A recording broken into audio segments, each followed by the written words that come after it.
Boa noite, pessoal. Para quem não me conhece, eu sou Cristina Morishima, sou coordenadora pedagógica aqui da Associação Instituto Sapiente na pós-graduação de Reprodução Humana Assistida. E hoje a gente está no nosso quarto encontro de 8, que são nossos fóruns do Instituto Sapiente, que estão sendo apresentados toda sexta-feira, 18h30. E é um espaço criado para alunos e ex-alunos debaterem temas da rotina da reprodução humana. A gente criou um ambiente bem amigável, né? Sempre lembrando para vocês não ficarem preocupados com o rigor científico, que isso é um bate-papo entre amigos para a gente conversar sobre a nossa paixão reprodução humana. Hoje o tema vai ser estágio de clivagem ou estágio blastocisto, qual a melhor opção para transferir o embrião, né? É um debate eterno, apesar de todo mundo tendenciar para blastocisto. A gente sempre conversa esse tema com muita parcimônia. E hoje, a doutora Fernanda vai fazer o conceito do tema para a gente. A doutora Carla vai fazer os prós da transferência e estágio de clivagem. Vinícius vai comentar os prós da transferência de estágio blastocisto. E ao final, o Gustavo ele vai fazer o julgamento final, fazer as considerações finais baseado nas vivências pessoais dele e na preferência dele também, tá bom? Lembrando que a gente está aqui no dia 3 de julho, falando da transferência embrionária, e aí a gente já está na metade dos nossos fóruns, né? Tá bem gostoso os fóruns, mas a gente já está na metade, quase ao final. A gente tem alguns temas aí propostos, lógico que se a gente está conversando e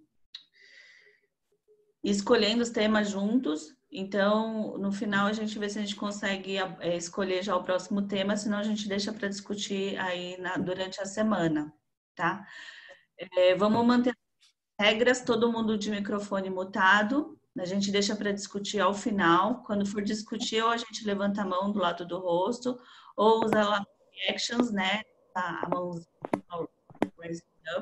hand, e aí a gente vai conseguindo conversar de uma forma organizada. Para todos os debatedores, se apresentem, falem o nome completo, falam o contato de vocês da rede social, o pessoal acha vocês para poder fazer o network, né? Depois trocar informação.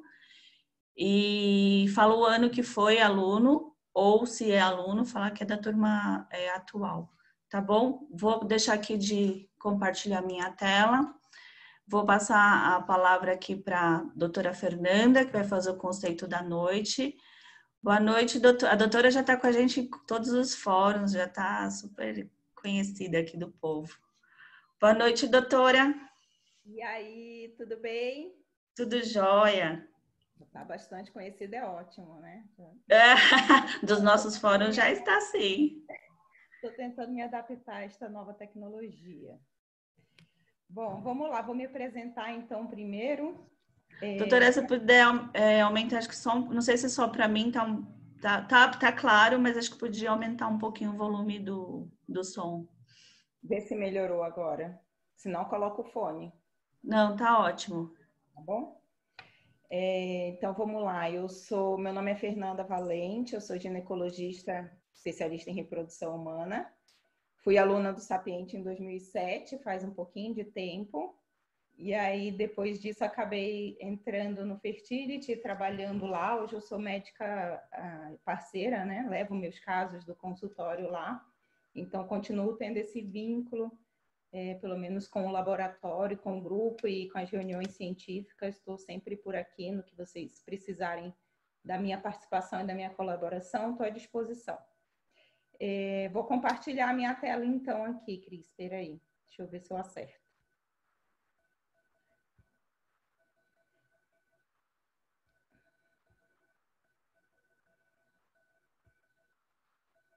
Apareceu aí?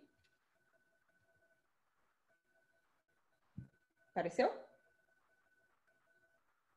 Tá. Então, hoje as meninas me convidaram para participar desse tema, que é a transferência embrionária.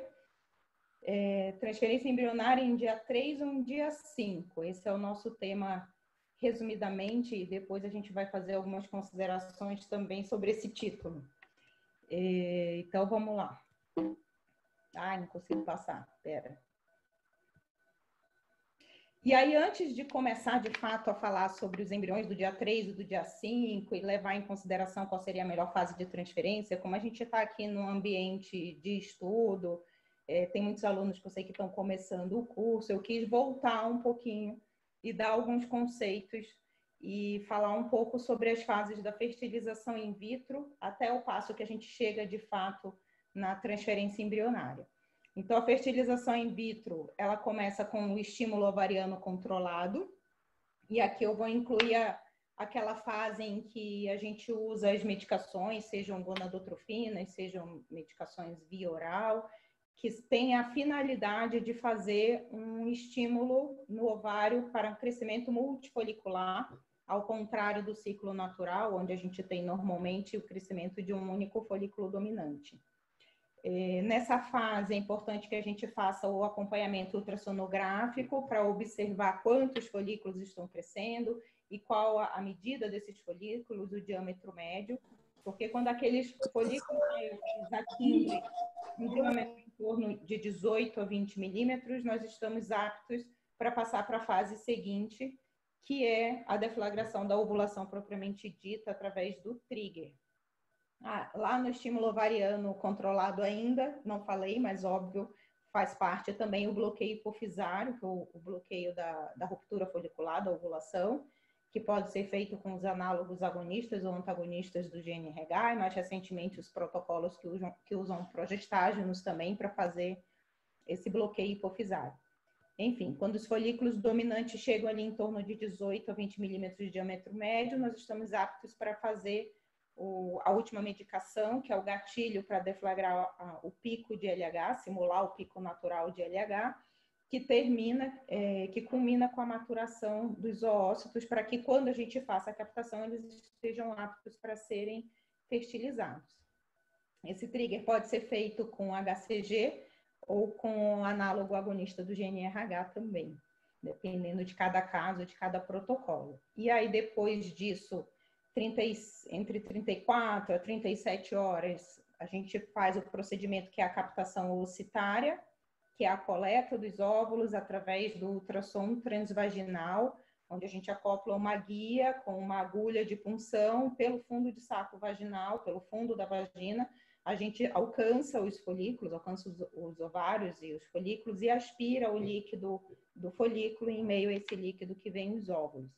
Nesse mesmo dia é feita a coleta do sêmen, seja por coleta tradicional de masturbação ou por coleta cirúrgica, PESA, TESA, microtese, ou utilizando um banco de doadores, enfim, é o dia que a gente precisa também da célula masculina, para daí partir para a fertilização in vitro, seja pela técnica clássica ou pela injeção intracitoplasmática de espermatozoide, a ICSI. E aí, depois disso, é que começa, de fato, a parte laboratorial com o cultivo embrionário. Peraí, deixa eu só tirar, tá cobrindo aqui a minha tela. Pronto.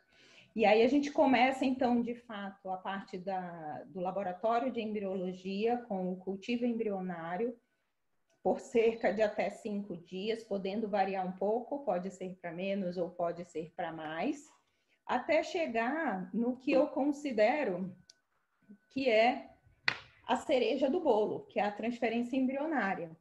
Então, eu gosto de comparar a transferência embrionária à cerejinha do bolo, porque, de fato, não é o procedimento mais difícil, não é o procedimento mais complexo, mas é o procedimento que não pode ser negligenciado, que traz todo o resultado final está totalmente vinculado a esse procedimento. Então, não adianta eu ter a massa do bolo toda pronta, ter feito um estímulo excelente, ter feito uma captação excelente, com uma ótima taxa de maduro, de ócitos maduros, ótima taxa de fertilização. Se chegar na hora da transferência, eu negligenciar esse procedimento e eu não conseguir fazer as escolhas adequadas e nem o procedimento da melhor forma. Então, a transferência tem o seu valor e tem que ser olhada com carinho. E aí, passando de fato para a parte laboratorial, quando os embriões chegam, então, no laboratório de embriologia, e que aí os embriologistas têm esse privilégio de acompanhá-los bem de pertinho, a gente vai ver os diferentes dias do desenvolvimento embrionário. E aí, no primeiro dia de desenvolvimento, que a gente vai considerar como D1, então a gente vai começar a falar, depois que os embriões chegam no laboratório, a gente vai começar a falar em D1, D2, D3, até D6 ou 7, normalmente é o máximo que a gente chega de cultivo. Então, no D1, o que a gente espera ver é o oócito fecundado, onde a gente vai observar os 2 pronúcleos. Vocês veem a minha setinha aí, do cursor, do mouse? Ah, tá bom. Então, a gente consegue observar os 2 pronúcleos, isso significa que o embrião que o ócito teve uma fecundação normal.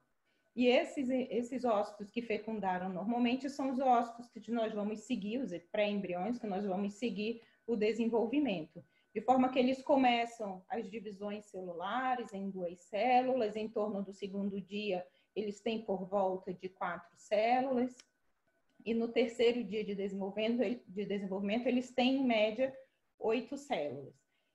Não é só o número de células que é avaliado, então a gente avalia também a simetria entre as células, se são células simétricas ou assimétricas, se essas células se esse embrião tem muita fragmentação, pouca fragmentação. A gente avalia a presença de granulações, de vacúolos, então tem uma série de outros parâmetros morfológicos para serem avaliados, para que a gente consiga classificar esses embriões quanto à melhor qualidade para que possa ser selecionado para transferência.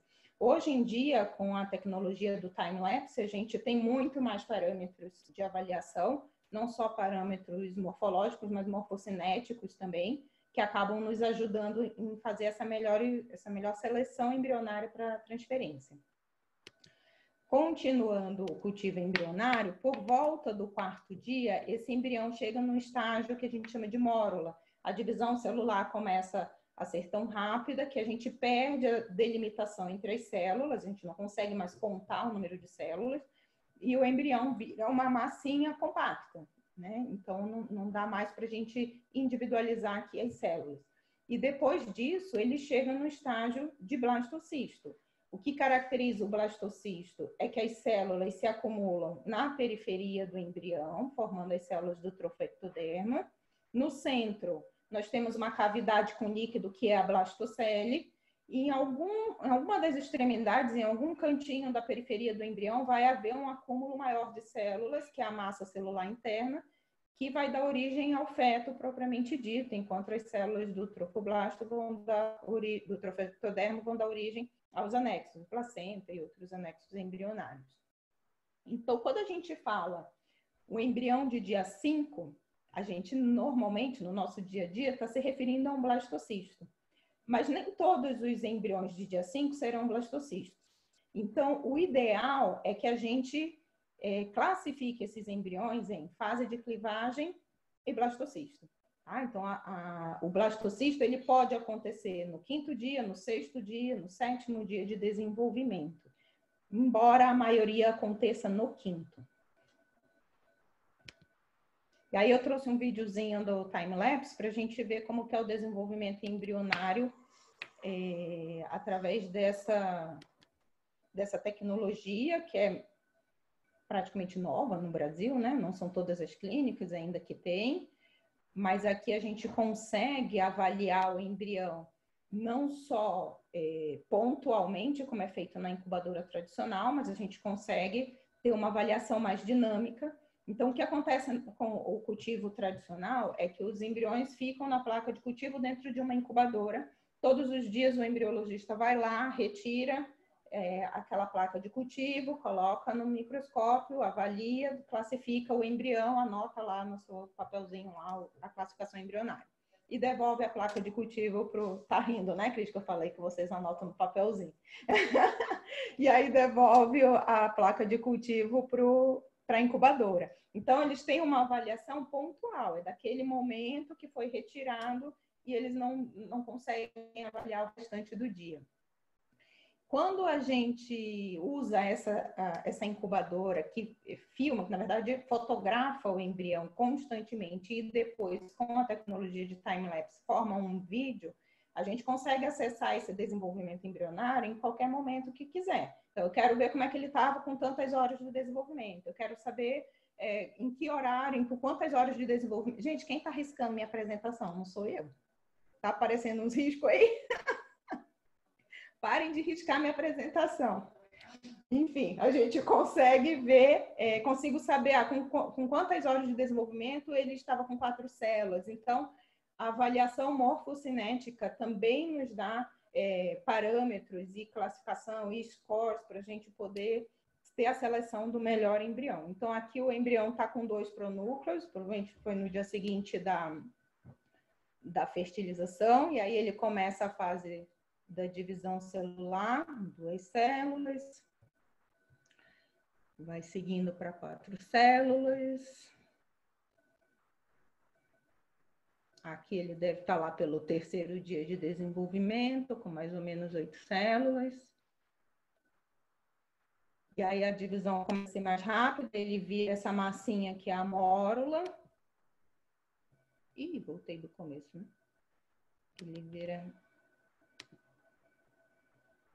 Ele vira essa massinha que é a mórula, depois as células começam a ter esse rearranjo de ir para a periferia e começa a abrir uma cavidade no centro.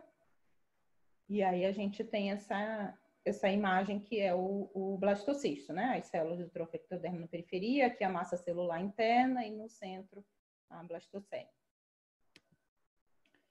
E aí, só para relembrar que quando a gente tem uma fecundação natural, uma gestação natural, o que acontece é que durante a ovulação, no nosso período fértil, o folículo dominante se rompe, libera aquele ócito, esse ócito ele vai ser fertilizado na tuba uterina, e depois que esse ócito é fertilizado e forma-se ali o embrião, esse embrião leva cerca de 5 dias para chegar dentro do útero. Então, ele chega dentro do útero, ele vai fazer a posição dele no endométrio na fase de blastocisto. O que acontece no laboratório de embriologia mimetiza o que acontece na tuba uterina. É importante a gente ter essa noção dessa relação dos eventos do laboratório com os eventos da gestação natural.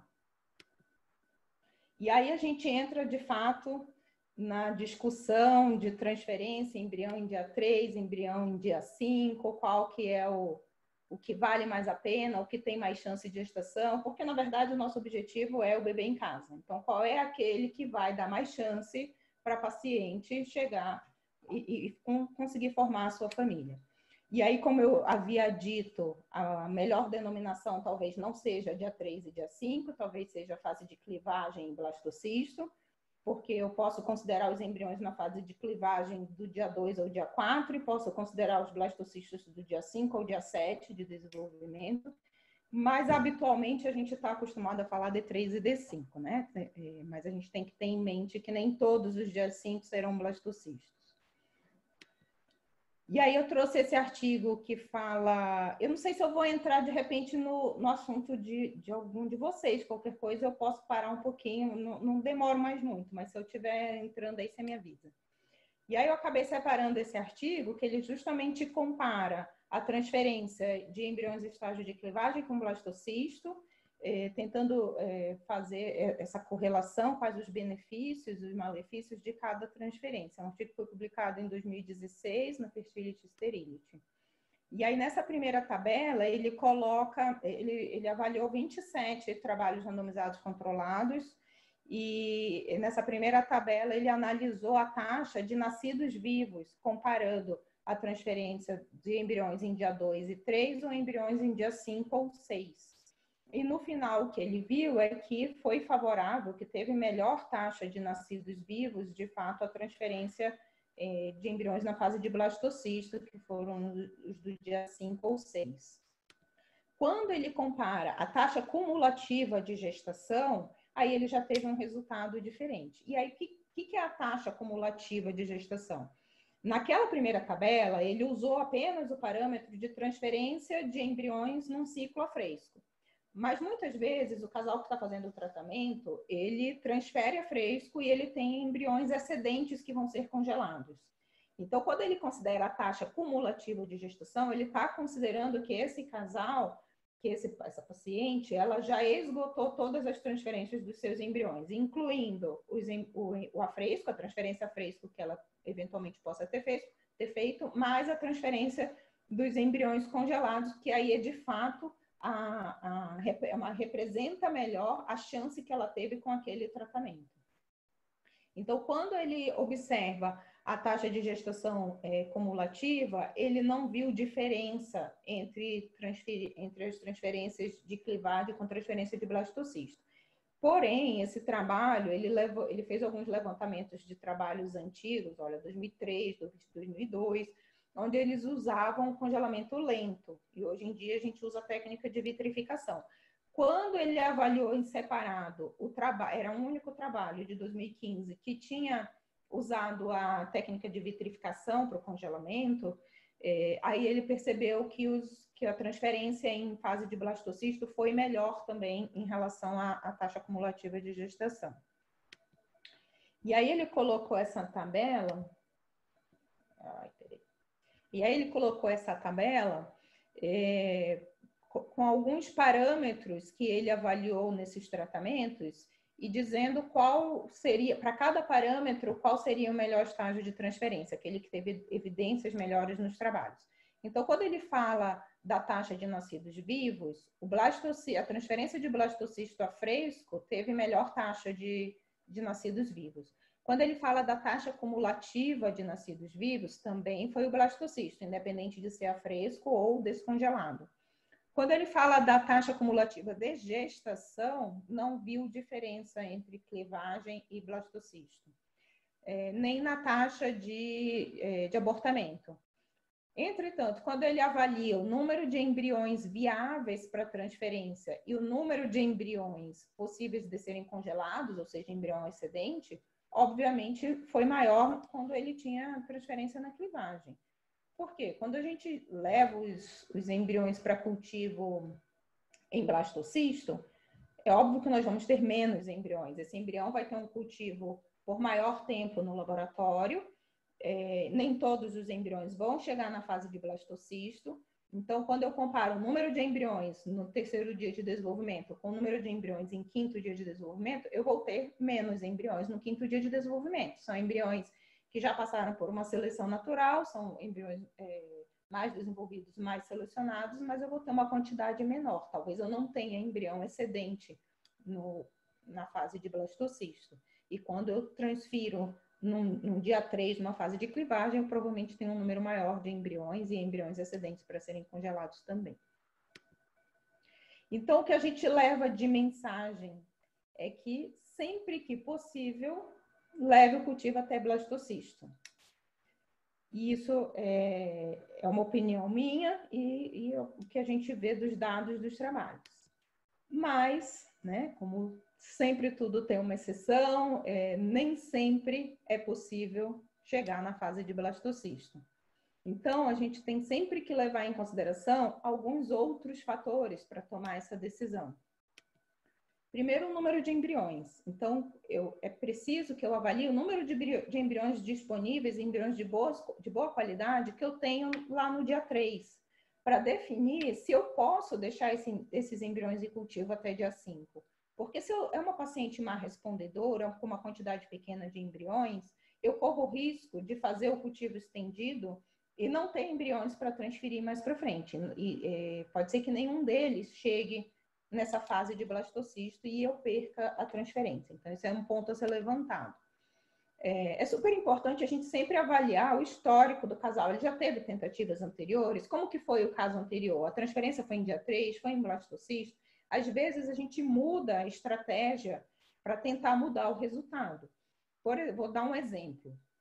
Um casal que tem muitos embriões, que já fez várias transferências em dia 5, são embriões com uma qualidade inferior e a gente percebe, às vezes, no laboratório, a fertilização in vitro, ela nos ajuda ela não é só um tratamento, mas muitas vezes ela nos dá também um diagnóstico. Às vezes a gente percebe no laboratório que um casal que tem muitos embriões no dia 3, do dia 3 para o dia 5, ele tem uma perda considerável. Ele tem muitos embriões que não chegam no dia 5, ou que chegam com uma qualidade muito ruim. No dia 3 estava com uma avaliação excelente, de repente no dia 5 ele tem pouquíssimos embriões com qualidade ruim. Será que esse casal talvez não mereça uma transferência em dia 3, mudar a estratégia e transferir antes? Então é sempre importante a gente avaliar como foram os tratamentos anteriores, as tentativas anteriores desse casal. Sempre levar em consideração também a sincronicidade do endométrio, né? Quando a gente vai transferir. Lembra que eu falei que na gestação natural o embrião chega dentro do útero no 5º dia de desenvolvimento, quando ele é um blastocisto. Então, isso tem que ser levado em consideração também quando a gente pensa na janela de implantação do endométrio. Em alguns casos, onde a paciente tem síndrome de hiperestímulo, ou quando ela está fazendo estímulos sequenciais, ou do STIM, ou quando o endométrio não está adequado, a gente vai ter que implantar a política de freeze-all, vai ter que congelar tudo, preparar para um outro ciclo, senão a gente perde essa sincronia endometrial. Então, algumas coisas têm que ser levadas em consideração também nessa escolha, de acordo com o protocolo que a gente vai fazer para cada paciente. Outra coisa, às vezes a gente deixa o embrião em cultivo estendido até dia 6, dia 7, num ciclo de transferência fresco. Será que esse endométrio vai estar bom para transferir num dia 6 ou num dia 7? Será que eu não vou perder a janela de implantação? Então, tudo isso tem que ser levado em consideração. Os embriões que chegam tardiamente na fase de blasto, aqueles embriões que são mais lentos, que só chegam a blasto no dia 6 ou no dia 7, eles parecem ter piores resultados de implantação. Então, se eu já sei que é um caso de uma paciente que tem embriões muito lentos, será que não é melhor eu transferir antes, lá no dia 3? Talvez no laboratório esse embrião não chegue bem na fase de blasto, mas quem sabe dentro do útero não chegaria. Então, também deve ser questionado. Eu vou fazer diagnóstico genético? Se eu for fazer diagnóstico genético, eu vou levar o embrião para blastocisto, né? Não só blastocisto, mas blastocisto expandido com Retting. O que acontece é que, às vezes, no 5º dia, a gente tem um embrião que está na fase de blastocisto, é um embrião apto e bom para ser transferido, mas ele não está na fase ainda adequada para ser biopsiado, se eu for fazer o diagnóstico genético. E aí eu tenho que deixar ele em desenvolvimento mais 1 ou 2 dias no laboratório, correndo o risco dele parar de se desenvolver. Então, isso tudo tem que ser definido com o casal, com a paciente. Tem que ser uma decisão conjunta. Eu acho que hoje, cada vez mais, a gente leva em consideração a opinião dos pacientes. Os casos têm que ser discutidos, porque nem sempre existe uma conduta só correta, né? Às vezes, nós temos mais de uma opção. E, óbvio, quando é uma coisa técnica que você tem que tomar a decisão, é aquilo que você tem que fazer. Mas quando existe mais de uma opção, a gente tem que discutir o caso com o paciente. Tem paciente que prefere deixar o embrião até dia 5, mesmo tendo pouco embrião, e correndo o risco de não ter embrião para transferir, do que se submeter a uma transferência com embrião na fase de clivagem, sabendo que esse embrião tem um potencial menor de implantação, e a paciente não quer passar pelo risco, pela frustração de uma transferência negativa. Então, essa avaliação dos custos para a paciente, não só os custos financeiros, mas os custos emocionais, também tem que ser levada em consideração. Além disso, os custos financeiros. Se eu congelo o embrião em dia 3, eu vou ter um número maior de embriões para ser congelado. Tudo bem, ela paga um valor para congelar o número que for de embriões, mas depois, quando eu começar os descongelamentos, às vezes, quando a gente congela, antigamente a gente congelava muito em dia 3, e aí quando a gente descongelava, a gente levava o cultivo até dia 5 para chegar na fase de blastocisto e transferir. E às vezes ela ficava ainda com o embrião excedente, então ela tinha que recongelar, ela tinha essa possibilidade de recongelar esses embriões excedentes do grupo que ela descongelou. Então, era mais um custo para ela. Então, tudo isso tem que entrar nessa conta aí para ver o que é melhor.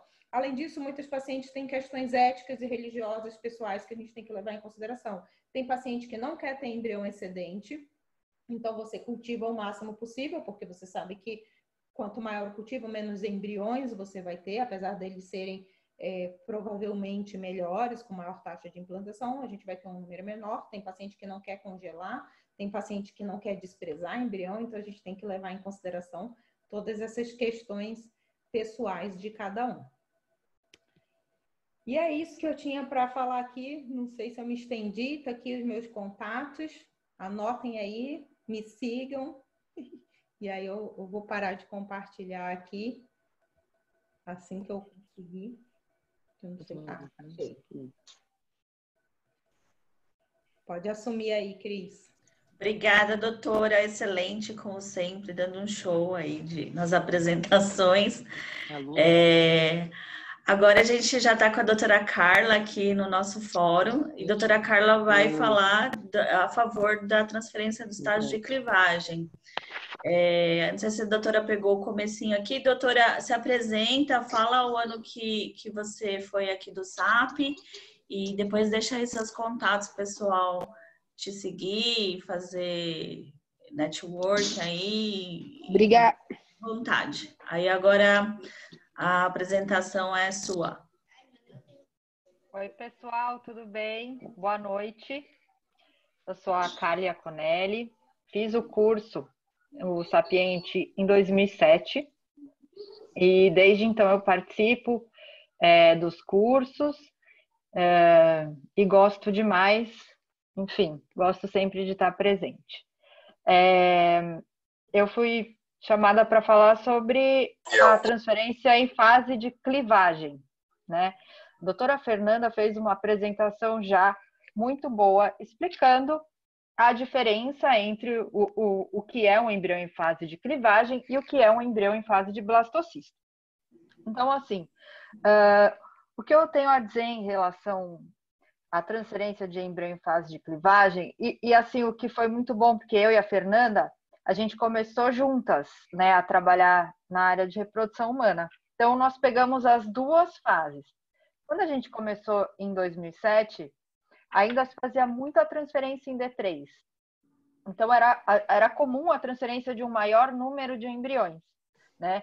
E depois, então, com os meios de cultivo que foram se desenvolvendo, o laboratório foi se especializando, então a gente começou a levar os embriões a um cultivo estendido até dia 5, né? Dia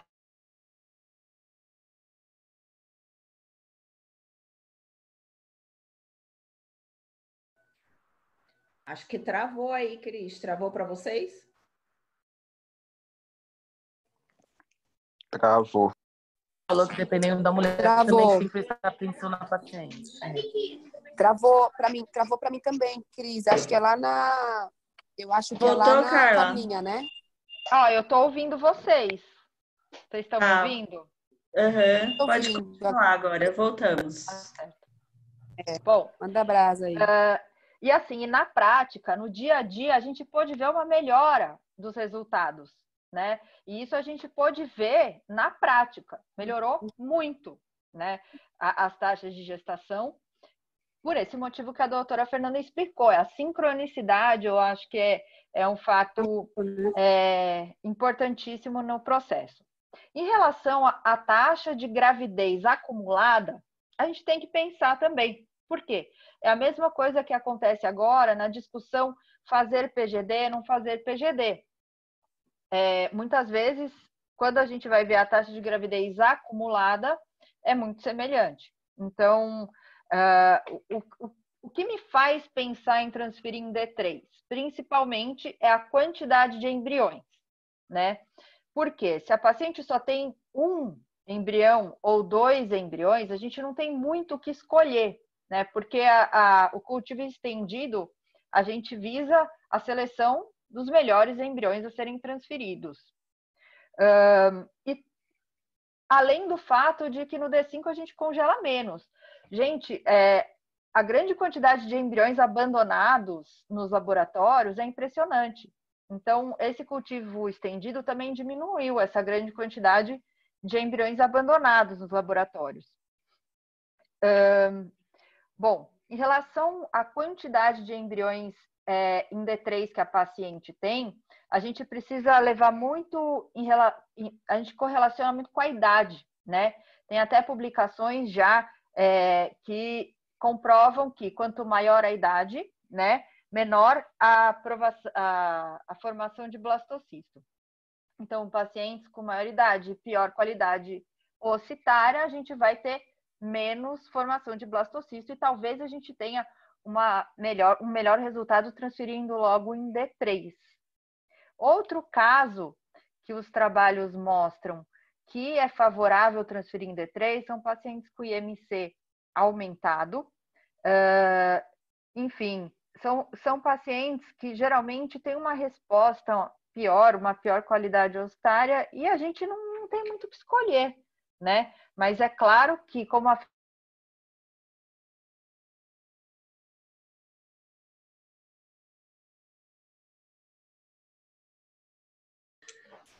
Doutora Carla, caiu de novo.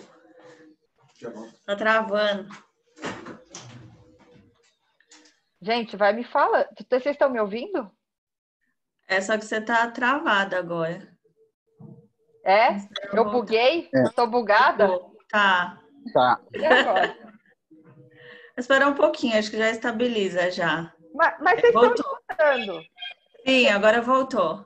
Vocês estão escutando, tá bom. Então, e mais uma coisa. As pacientes que vão transferir em D3, apenas 1% não tem transferência. Das pacientes que optam em transferir em D5, 2 a 4% não chegam à transferência. Então, existe uma probabilidade maior de não haver transferência se você optar por levar até D5. Então, eu defendo a transferência em D3 nesses casos, né? Não é para todos os casos.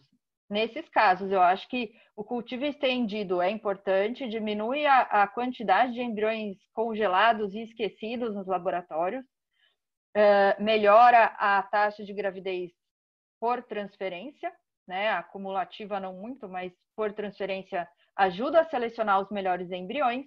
Mas, se você não tem tantos embriões assim, se a qualidade ocitária não é tão boa e se a paciente tem um alto IMC, o melhor é transferir em D3 mesmo, porque a gente não vai ter muito o que escolher, né? Então, quando a gente não tem muito o que escolher, a gente transfere o que a gente tem, para ter mais chance de transferência. E quanto ao fato de, quando a gente conversa com o casal, olha, então vamos esperar até o D5, porque se não chegar até blastocisto é porque você não engravidaria. Isso também é algo que a gente não tem como afirmar 100%, porque se a gente tivesse colocado aquele embrião dentro do útero, a gente não tem certeza, a gente não tem como dizer que aquele embrião não ia vingar lá dentro. Então, nesses casos, eu sou a favor da transferência em D3.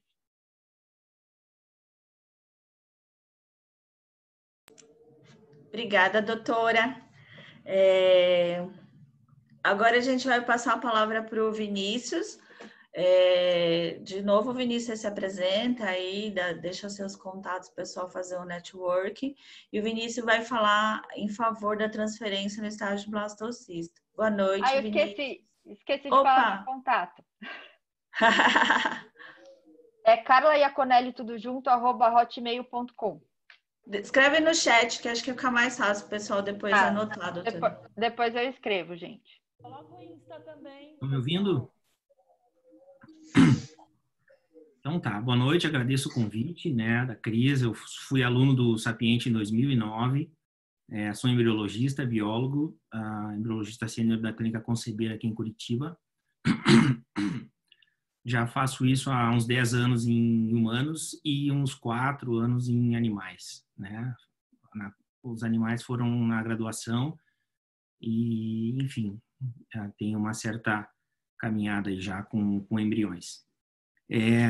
Atualmente, na Conceber, eu não preparei aula formal porque a gente conversou, né, Cris? A ideia é bate-papo mesmo. Vou contar a minha experiência, o que a gente faz no dia a dia, né? Então, funciona assim. A gente tende, 2012, 2013, a gente começou a inclinar a nossa curva de transferências para blastocistos, né? Focar no cultivo a blastocistos, até que hoje a gente transfere bastante, eu diria que uns 80%, 85% em estágio de blastocistos. Tá? Tem alguns casos específicos que a gente transfere embriões em dia 2, dia 3, dia 4, eventualmente, né? Os casos que a doutora Carla citou, falta de embrião, não tenho que escolher. Algumas pacientes, elas precisam ter uma transferência. A primeira é difícil, mas às vezes a paciente está fazendo pela segunda ou terceira vez e não conseguiu transferência. Então, às vezes ela precisa ter uma transferência para ter um desfecho ao caso dela, de repente para mudar de atitude, para mudar o estado dela aí de, não, de repente vale a pena a gente ir para uma outra estratégia, ou doação e assim por diante, né? E, além disso, quando a gente tem poucos embriões, a gente considera sempre aquele discurso, aquela máxima de que o microambiente uterino, ele é daquele embrião, e aquele embrião é daquele útero. Então, a gente transferindo esse embrião em D2 e D3, a gente evita uma variação mínima que seja das nossas incubadoras para esses embriões em dia 3, proporcionando a eles, mesmo um pouquinho fora de sincronia com o endométrio, um ambiente perfeito para aquele embrião, né? Afinal de contas, eles deveriam estar juntos desde o começo. Mas, tirando essas questões, a gente foca na transferência de blastocistos por alguns motivos, tá? O primeiro motivo são as taxas de gravidez, né? A doutora Fernanda mostrou que o blastocisto acaba sendo maior, né? Quando você faz a taxa acumulativa de blastocistos e de transferências, comparando um e outro, você acaba tendo uma influência, elas são parecidas porque você erra na primeira transferência, porque você não deixou que o embrião se desenvolva, né? E acaba escolhendo no outro ciclo um embrião que formaria blastocisto, que você faria a escolha na primeira transferência. Eu vejo assim, pelo menos, né? Faz sentido. Tem um palestrante que dá aula em congresso, vocês já devem ter ouvido falar, eu me esqueci o nome, eu lembro das aulas dele. Ele fala que a análise genética não faz muito sentido. Ele transfere todos os embriões, ele transfere 6 embriões. Ao invés de ele esperar o blasto ou fazer biópsia, ele transfere 2, erra, transfere 2, erra. Na terceira ele acerta. Por que ele acertou? Porque ele chegou no euploide, ou chegou no embrião que ele chegaria inicialmente se não fizesse as 2 primeiras transferências. Então, a gente foca nisso, né? Deixar o embrião blastocisto e fazer as transferências apostando numa taxa de gravidez maior, em transferir menos embriões e congelar menos embriões. É fácil chegar ao blastocisto? Antes de começar, né, essa questão, a gente precisa pensar no laboratório, né? Cultivar um embrião até dia 2, até dia 3 é um cenário, e cultivar embriões a blastocistos requer outras condições e um manejo diferente no laboratório. Os equipamentos têm que estar mais acertados, né? Talvez o embrião até D2 ou D3 tolere uma pequena variação de pH, o embrião até blastocisto sofre um pouquinho mais porque fica mais tempo. Os manejos de meio de cultura, né?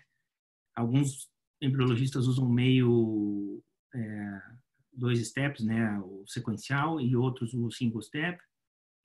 Então, tudo isso vai levar em conta a confiança do laboratório em levar os embriões a blastocistos. Às vezes o pessoal, ou o embriologista, ou o médico, quer levar a blastocisto, acredita que o embrião é mais potente, é um embrião que engravida mais, mas não consegue chegar, né? Porque tem talvez um ambiente que não é perfeito, não tem um manejo de meio de cultura adequado, ou não consegue os fornecedores adequados, dependendo da região do Brasil, não consegue a logística permitir isso, né?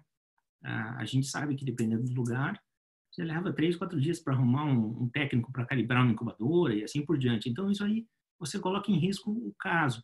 E aí faz mais sentido transferir em D3. Deixa o embrião o mínimo possível, ou D2, ou estágio de clivagem, naquele ambiente que talvez não esteja perfeito, né? Então, isso é muito importante. O laboratório, o embriologista saber que o laboratório dele está acertado, né? Que os equipamentos funcionam, estão dentro do que ele acredita que é dos parâmetros que a gente conhece como ideais, para ter a confiança e acreditar que o laboratório dele vai formar blastocistos, né? Não em 100% dos casos, a gente sabe disso, né? mas ter também os marcadores para o seu laboratório são importantes. A minha taxa de blastocisto é 65%, 50%, que seja. Chegar para o paciente com um óvulo ou 2 óvulos e falar para ele, olha, vamos transferir em blastocisto. E saber que se você não formou aquele blastocisto, não foi por conta do teu laboratório, ter essa segurança e passar isso para o paciente. Então, saber que o embrião não chegaria a blastocisto, né? Existe a variação ambiente também, que talvez o embrião em D3 transferido forme um blastocisto. Sim, existe. Mas um laboratório bem ajustado e a coisa andando, os blastocistos aparecem, né? A gente tem que lembrar também da literatura, da natureza, que nos dão existe uma escada de desenvolvimento desde o processo, né? Os médicos acabam lidando com a parte mais folículo, óvulo aspirado, e o biólogo com fertilização, D3, blastocisto e assim por diante. Essa escada e essa descida de produto, vamos dizer assim, de embriões, tem que ser mostrada para o paciente, ele tem que entender isso aí e mostrar que a gente perde, ou os embriões param em mais ou menos 50% dos casos, né? No geral, você tem lá 10 embriões em dia 3 e tem 5 embriões em dia 5, 4 embriões, 6, dependendo do cultivo.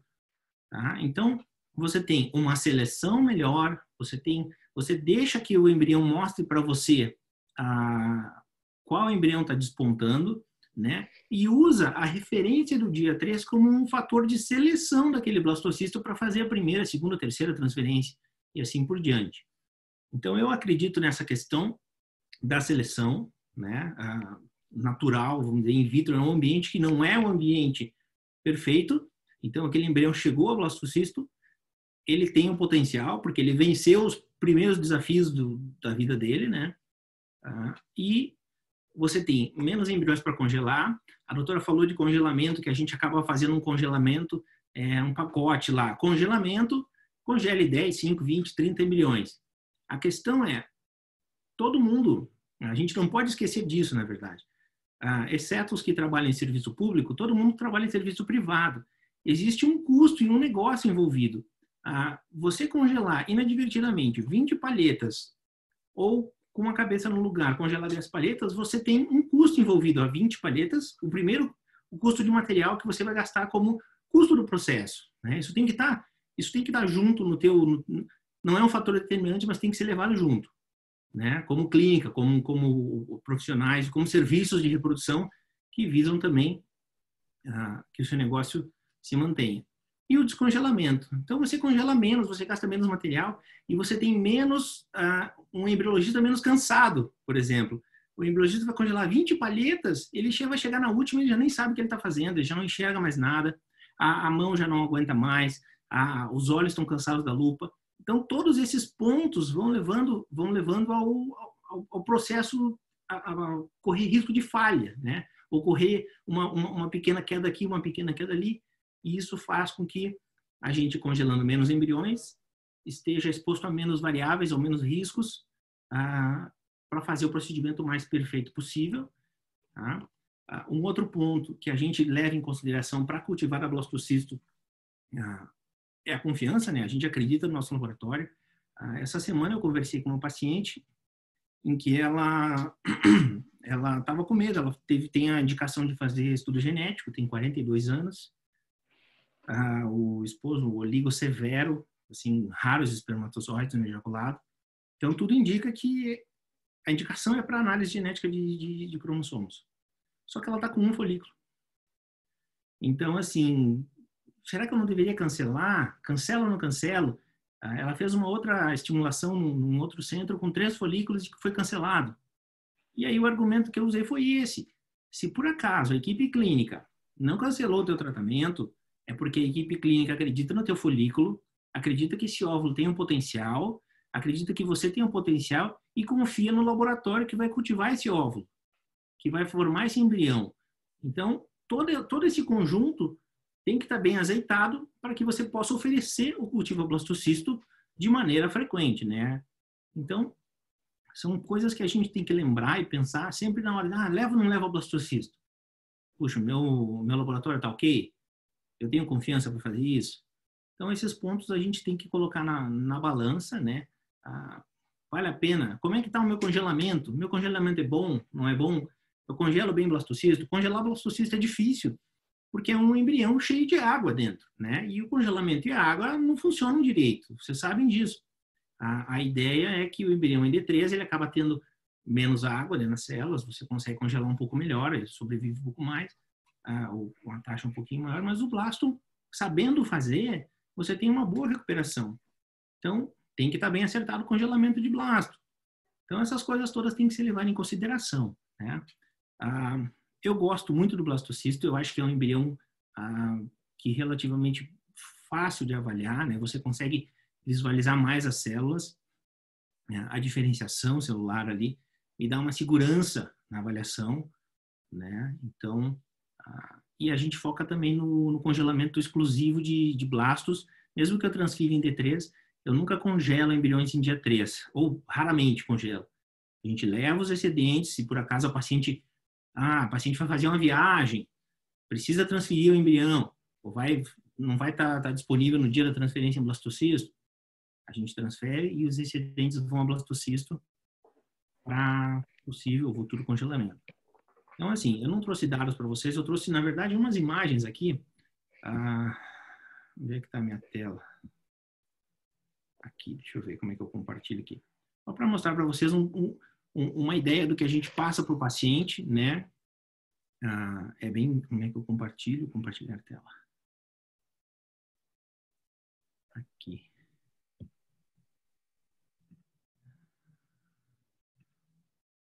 Então, eu sou o Vinícius, né? Acho que eu não me apresentei no começo, mas enfim. Esse é um cenário onde a gente tem aqui, deixa eu tirar essa telinha aqui, o desenvolvimento, né? Então, a gente foca nessa fase de D5, 6 ou 7, né? A gente leva também os embriões mais lentos para blastocisto e acaba fazendo as transferências. Passou sozinho aqui, eu acho. Essa aqui é a escadinha, desconfigurou aqui, mas essa é uma escada, né, ou um gráfico que a gente mostra para os pacientes para que eles entendam folículos, óvulos maduros, fertilização. Tem alguém mexendo na tela, será que não? Deixa eu voltar aqui. Fertilizados e embriões, né? E aqui blastocistos, aqui na verdade a gente vai até embriões euploides, né, biopsiados e euploides. Então, existe essa redução aqui que precisa ser passada para o paciente.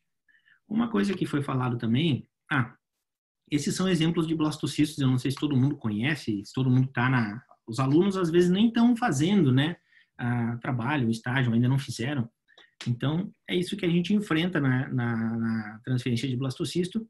E esse ponto embaixo aqui também, a gente enfrenta isso aqui, né? Talvez esse perfil...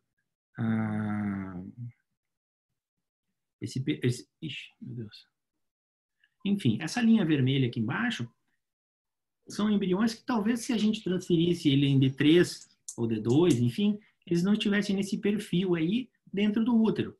São embriões que sofreram um pouquinho mais com a cultura, não expressaram todo o seu potencial in vitro, né? Mas talvez a gente transferindo eles em D3 teria todo o seu potencial expresso, né? Um ponto que eu não falei também é que hoje já é consenso essas incubadoras trigás, né, para cultivo. Aqui são exemplos de blastos também com hérnia para biópsia, né? Esse é um outro ponto onde a gente acaba não biopsiando tantos embriões, não gerando um custo excessivo de congelamento, de análise, né, e futuros descongelamentos para o paciente, né? Então, você acaba deixando o cultivo e o processo todo mais refinado, né?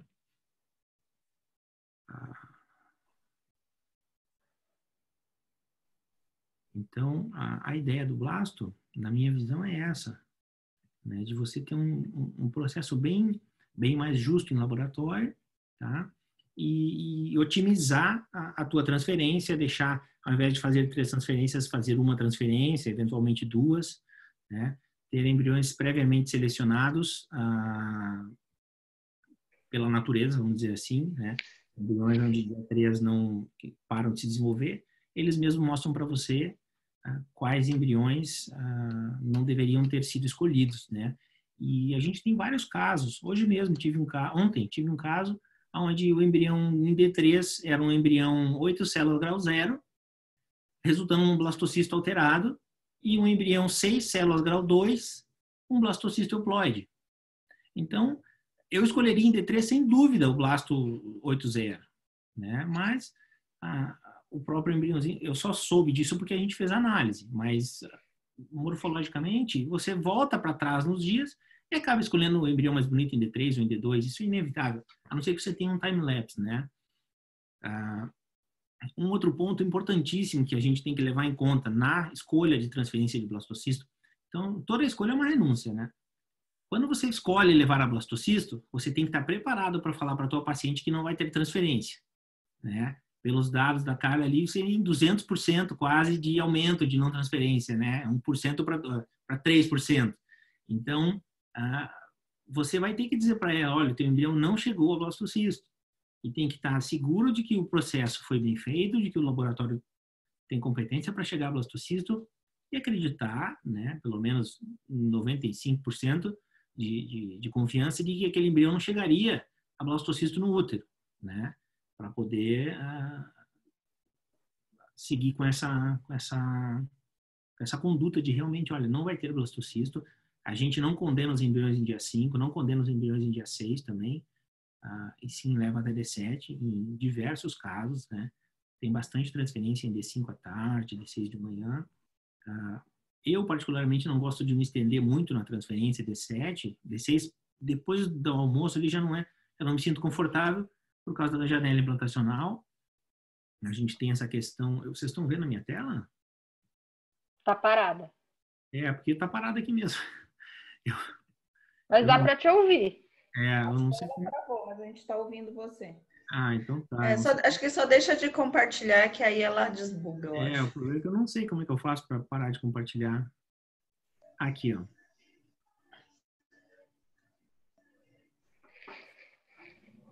Mas, enfim. Então, são pontos que eu considero importantes. Laboratório bem ajustado, confiança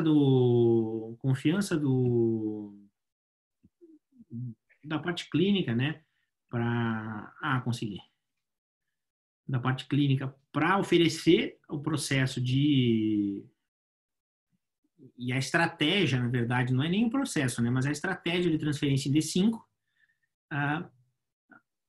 focando na seleção do embrião, focando em maior taxa de gravidez, focando em embriões para análise genética, consequentemente, menos embriões para congelar, menos embriões para biopsiar, embriões, menos custo de análise para aquela paciente, um embriologista menos cansado numa rotina de muitos ciclos com congelamentos, a gente reduz aí, pela literatura, 50% dos embriões a serem congelados, né? Então, são alguns pontos importantes. Preparar-se para o não vai ter transferência é um ponto muito importante. Saber também conversar para os embriologistas, né? Saber conversar com o clínico para passar essa questão de o embrião não chegou porque ele não ia chegar. O meu laboratório está ok. Ter assumir essa condição, né, para o clínico, e o clínico entender que confiar no embriologista e no laboratório, para que se não chegou, não é a culpa do laboratório, né? E sim aquele embriãozinho que não teve o potencial máximo ali in vitro, tá? Essa é a ideia do bate-papo, no meu ponto de vista, né? Um outro ponto importante é a transferência. Quando a gente leva blastocisto, a gente inclina mais a reta para a transferência de um único embrião, que acaba sendo a tendência, você diminuir a quantidade de embriões, né? Quando você transfere lá embriões em dia 3, você transfere 3 embriões apostando que 2 são alterados.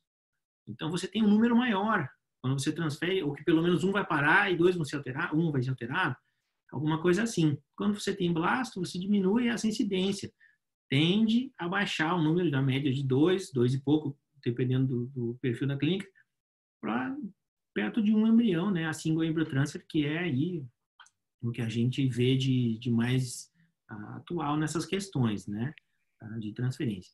E também não vou tirar os médicos da roda, uma boa transferência, um bom ultrassom para quem usa, saber o momento certo. Ah, não, esse endométrio não está legal, vamos congelar esse embrião para transferir no ciclo seguinte. Enfim, né? A gente entrega ali um embrião. Não adianta você entregar um blastocisto top de linha ou um embrião com 8 células top de linha, e aí, no processo de efetivamente fazer a transferência, ter alguma intercorrência ou, enfim, né? Para os inexperientes, para quem está começando, para quem não faz, treine bastante antes de você fazer isso. Utilize aqueles ciclos com vários embriões congelados, né? Para fazer a primeira transferência, enfim, porque faz diferença no processo também, né? A cereja do bolo acaba sendo o médico que põe, mas tem que ser bem colocada, senão ela cai pela beirada do bolo, né? Então, essas são as minhas considerações para escolher a transferência de blastocisto, e algumas considerações do processo todo que eu julgo importante. Tá? Espero ter contribuído aí com conhecimento, com quem está escutando, com quem já passou um pouquinho por isso, ou para quem vai começar. Faz um projeto decente para uma lareira. Obrigada, Vinícius, pelo compartilhamento da sua experiência. Acredito que acho que foi enriquecedor para todo mundo. E agora o Gustavo ele vai fazer as considerações finais aí do duelo estágio de clivagem versus estágio de blastocisto. Gustavo é embriologista também, se apresenta. Gu, fala o ano que você foi aluno. E alguém está com o microfone aberto aí. Oi? Eu não deixei os meus contatos também. Põe lá no chat lá, se você quer falar. Não, tanto, põe lá. Que acho que no chat fica melhor o pessoal anotar. E aí, agora a apresentação para você, Gustavo. Boa noite. Aí é tudo, a tela é toda sua. Tá dando para ouvir aí? Perfeito. Tá. Eu vou compartilhar aqui uma aulinha que eu fiz bem básica aqui para vocês.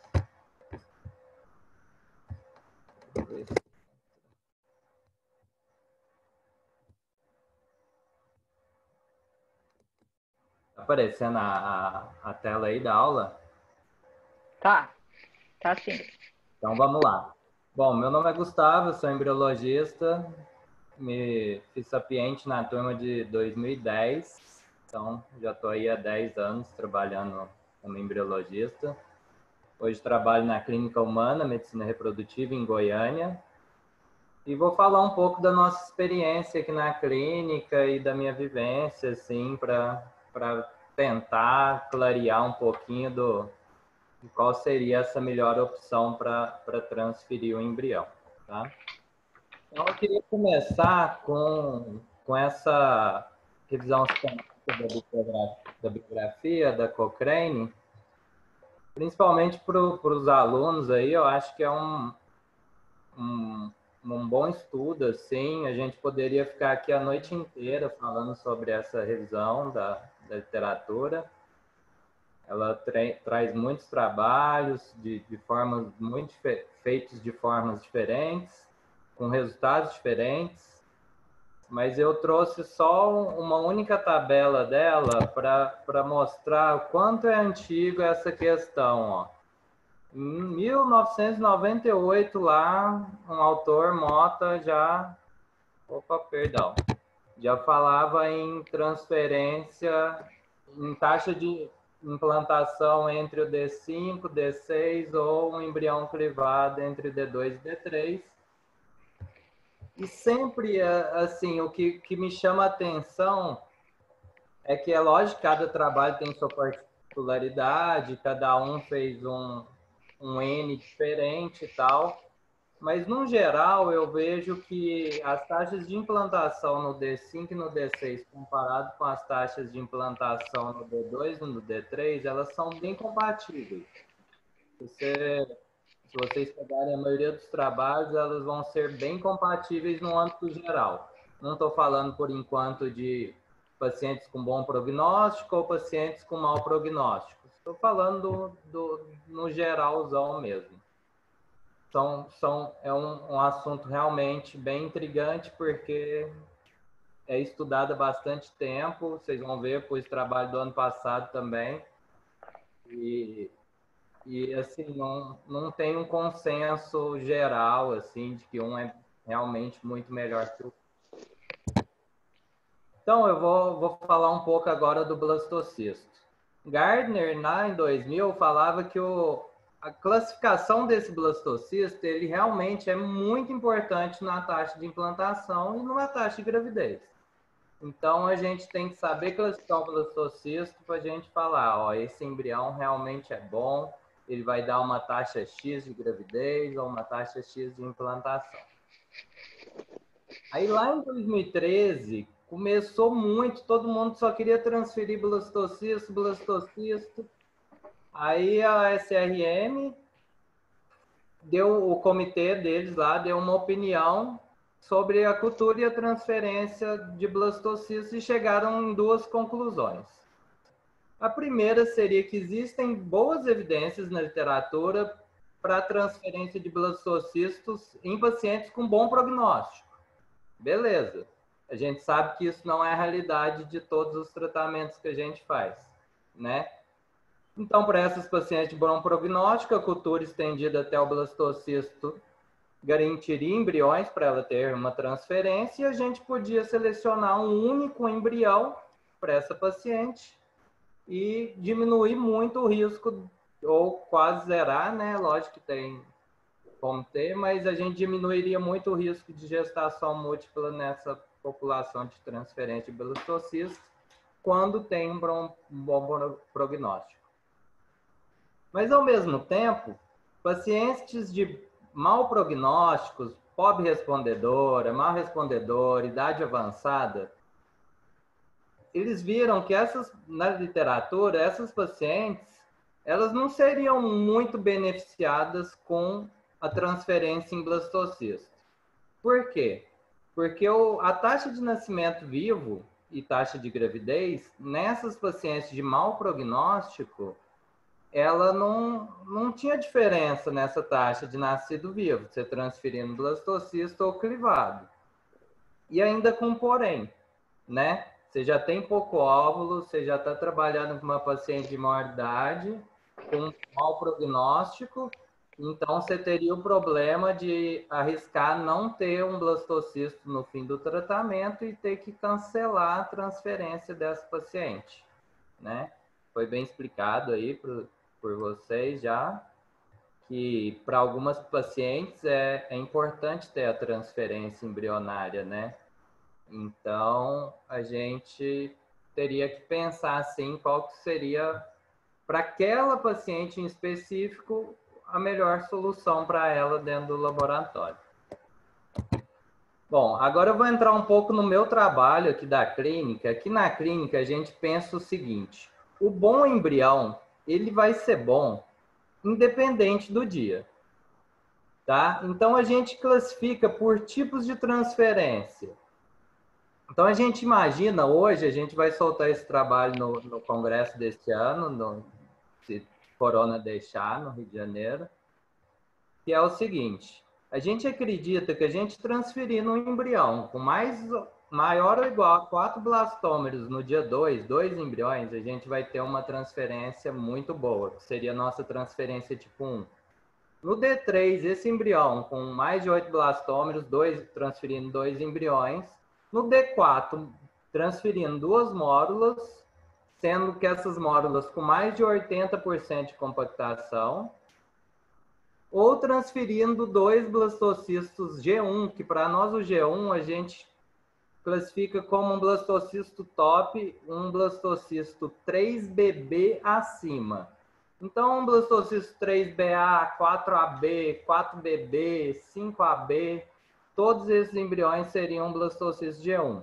E para baixo do 3BB seria um blastocisto de pior qualidade, um blastocisto 2BB, um blastocisto inicial, isso lógico no D5. E qual que é a proposta desse trabalho? É que a gente tem que ter taxas compatíveis de gestação, independente do dia de transferência. Se a gente conseguir embriões top no D2 para a gente transferir, a gente tem que ter uma taxa de gestação equivalente transferindo no D3, no D4 ou no D5. Se você transfere embriões regulares no D2, no D3, no D4 ou no D5, sua taxa de gestação vai ser regular. E se você tem um embrião mau no D2 ou no D3 ou no D4 ou até mesmo no D5, a sua taxa de gestação vai ser ruim, né?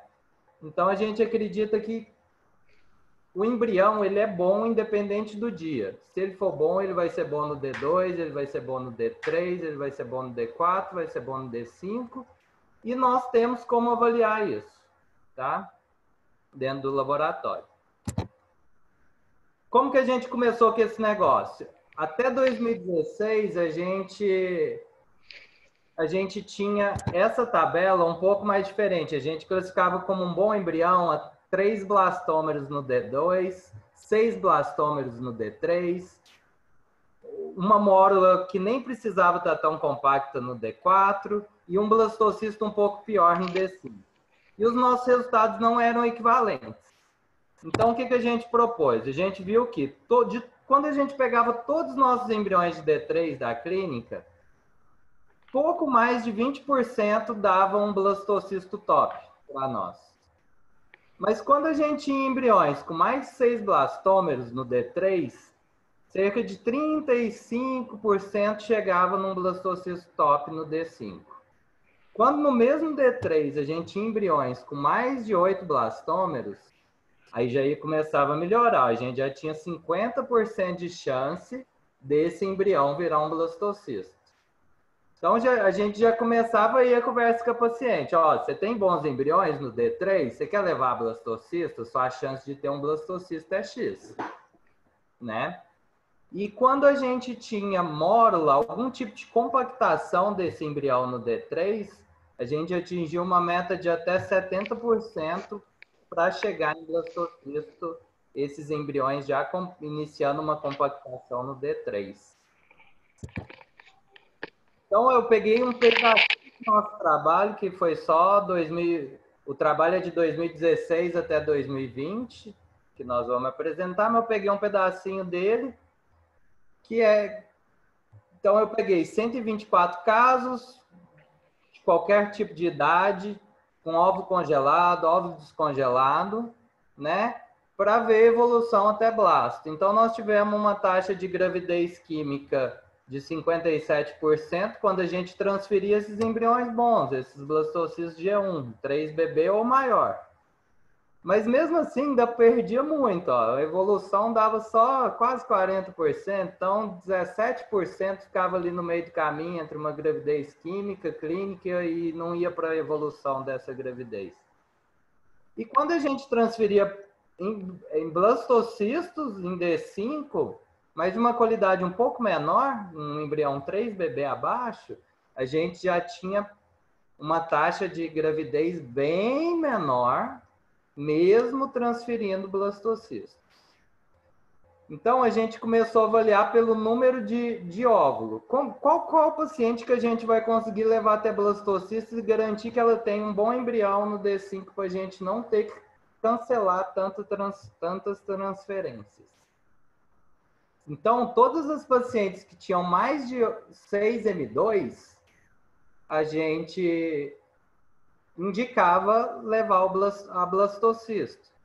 E nós tínhamos quase 100% de transferência nessas pacientes que tinham mais de 6M2. Sendo que dessas, mais de 65% delas tinham blastocisto top. Então, de 65%, a gente teria uma gravidez química de 57%, que a gente entendeu que é um puta negócio, assim, é um número bastante representativo, mas que não serviria para todas as pacientes, aquelas pacientes que têm 2M2, 1M2, será que compensaria chegar a blastocisto para depois você talvez ter que cancelar essa transferência? Então, a gente começou a reformular as nossas estatísticas da clínica. Esse foi quando a gente começou esses estudos em tipos de transferência. Né? Lá a gente pegou os dados de 2010 até 2016 e a gente não conseguia ter um parâmetro. Ó.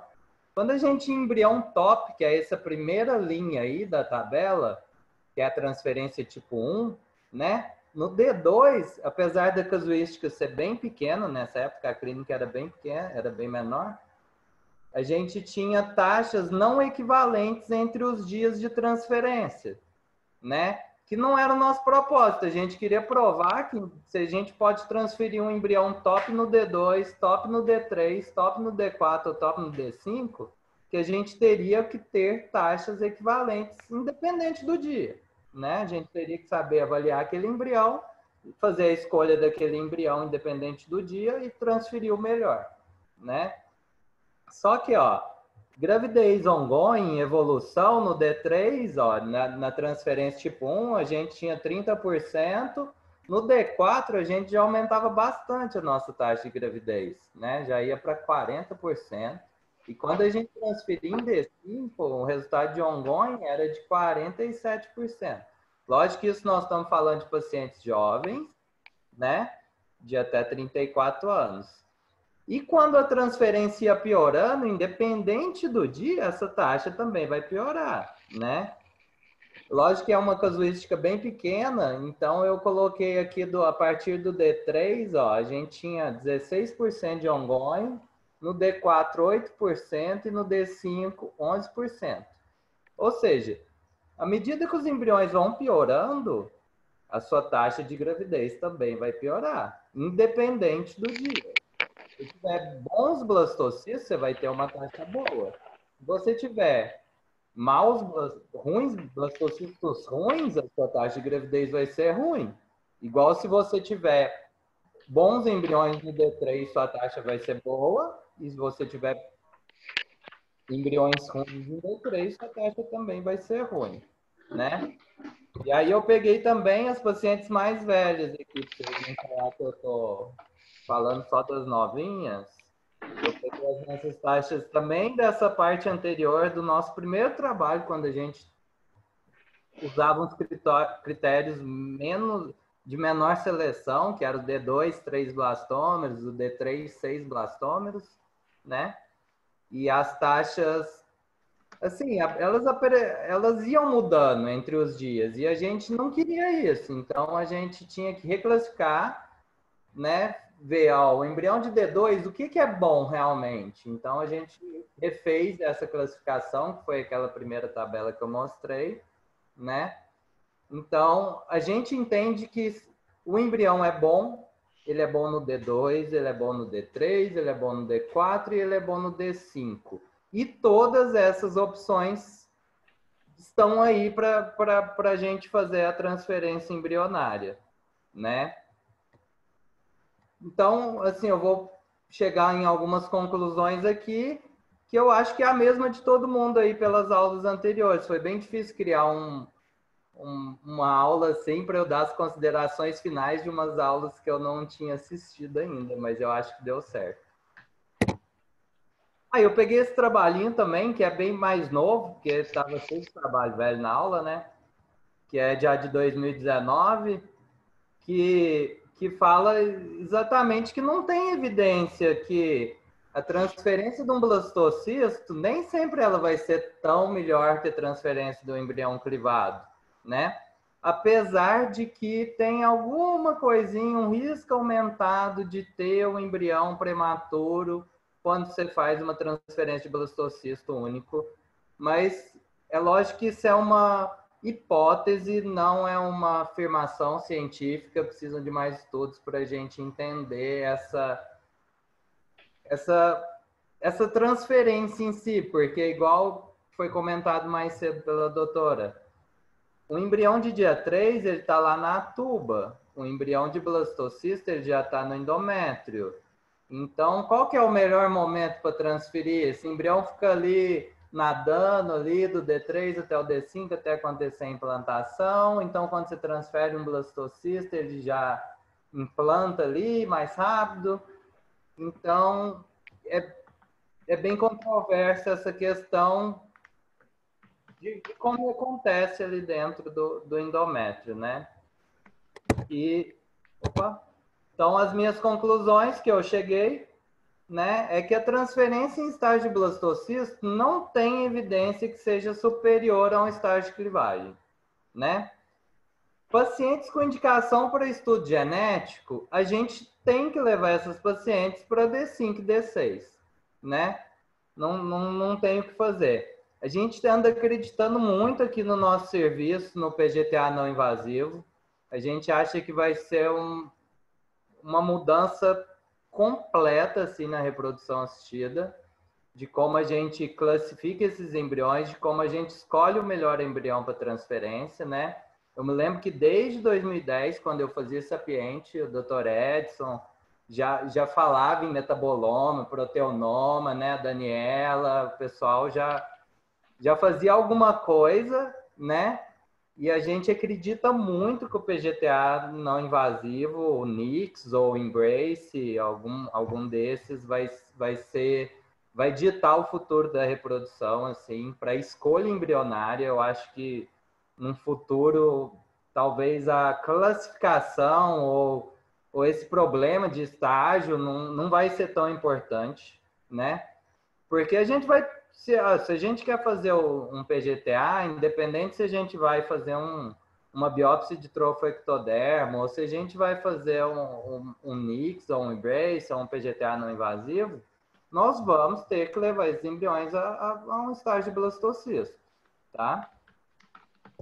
Por outro lado, as pacientes que fazem transferência em D2, D3, D4, elas vão ter mais transferência por intention to treat. A gente pode falar, talvez, em taxa por transferência, né? Muito bem falado pela doutora Fernanda, que, sim, quando a gente tem embriões de D2, D3, D4, a taxa cumulativa, a intenção de tratamento, a gente vai conseguir transferir muito mais, né? Mas, ao mesmo tempo, e se esse caso for um frisol? Nós vamos congelar 200 embriões privados, 20, 30 da mesma paciente, para depois a gente ter que evoluir esses embriões até um blastocisto, para aí depois fazer uma transferência. É o que o Vini falou. Será que a gente não está cansando muito o embriologista, tendo um custo altíssimo no laboratório, para congelar um tanto de embrião que a gente sabe que eles vão parar entre o D3 e o D5? Então, eu acho que quando é frisol, a gente tem que pensar melhor essa conduta, em que momento congelar esse embrião, né? O blastocisto, ele te dá a oportunidade de fazer uma transferência com menor número de embrião, né? A gente vê isso muito na Europa ou em outros países que a reprodução é paga pelo sistema público, né? Que é um perrengue ter gestação gemelar. Tem as ginecologistas aí que vão saber falar melhor, que não é legal, assim. Então, é um problema sério a gestação gemelar. Com blastocisto, principalmente biopsiado, a gente consegue fazer maior transferência de blastocisto único, né? Um single embryo transfer. E se frisol, a gente entende que já que é um frisol, vamos levar esses embriões a blastocisto. Nós vamos ter que congelar. Então, vamos congelar só os bons, né? Vamos diminuir o número de congelados da clínica. Tem tantos embriões abandonados na clínica, né? Então, para que a gente congelar esse tanto de embrião que a gente sabe que vai parar entre o D3 e o D2, ou D3, ou D4, e até chegar a um estágio de blastocisto? Ao mesmo tempo, nós vamos aumentar a taxa de não ter transferência quando a gente tem um blastocisto, né? A gente transfere muito mais quando tem D2, quando a paciente quer transferir, ou o médico em D2, D3, D4, do que quando a gente espera chegar a blastocisto, né? E por fim, eu acho que cabe a cada serviço, assim, é algo muito, muito difícil, adequar as transferências embrionárias na sua rotina. Como exemplo, assim, eu vou dar o fim de semana. Vamos supor que você vai fazer uma transferência a fresco de blastocisto, né? Sem estudo genético. E essa transferência vai cair num domingo. Aqui na clínica, pelo menos, nós não temos procedimento no domingo. Então, a gente escolheria transferir em D3, talvez, levar os embriões excedentes até blastocisto para uma possível criopreservação, ou mesmo transferir um embrião em mórula, em D4, que é, aqui na clínica, pelo menos, é super corriqueiro, a gente gosta bastante de trabalhar em D4, até para pacientes com poucos embriões, a gente consegue congelar em D4, mesmo sendo frisol, e fazer um descongelamento overnight para ter transferência em blastocisto do outro dia. Então, a rotina do seu laboratório, eu acho que cada laboratório vai criar a sua rotina e vai escolher a melhor forma de trabalhar, se é entre clivado ou blastocisto. Todas as transferências sendo bem feitas de embriões bons, independente do dia, elas vão te dar taxas boas de gravidez, né? Independente seja D3 ou D5.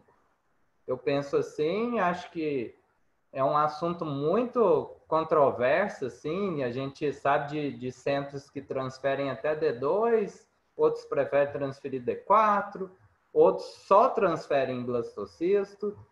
Então, eu acho que é muito pessoal, assim, da clínica, né? Acho que cada um vai se adaptar à rotina do seu laboratório a essa transferência embrionária, tá? Era isso, eu acho que eu tinha para falar, assim. Essa é a nossa equipe lá do nosso serviço. Aí embaixo tá meu e-mail, se alguém tiver uma dúvida, quiser alguma coisa, eu estou à disposição aí para atender qualquer pessoa. Acho que era isso. Excelente. Só não sei como que eu tiro a minha tela agora. Você vai em cima ali, vai estar, acho que é Exit Share, alguma coisa. Isso. Obrigada, Gustavo. Nossa, fiquei bem empolgada com o seu trabalho, hein? Bom, eu acho que é isso mesmo, né, gente? Não tem como engessar essas transferências, só transferir em estágio de clivagem, só estágio de blastocisto. Por mais que a gente estude, a gente vê que realmente a gente tem uma tendência de transferir de acordo com o prognóstico do tratamento. Então, se a gente vê que o prognóstico é ruim, a gente tende a adiantar as transferências. Talvez um pouco de medo realmente que não chegue a blastocisto e para garantir uma transferência para paciente. E os casos de bom prognóstico, a gente acaba levando para blasto, acreditando aí na sincronicidade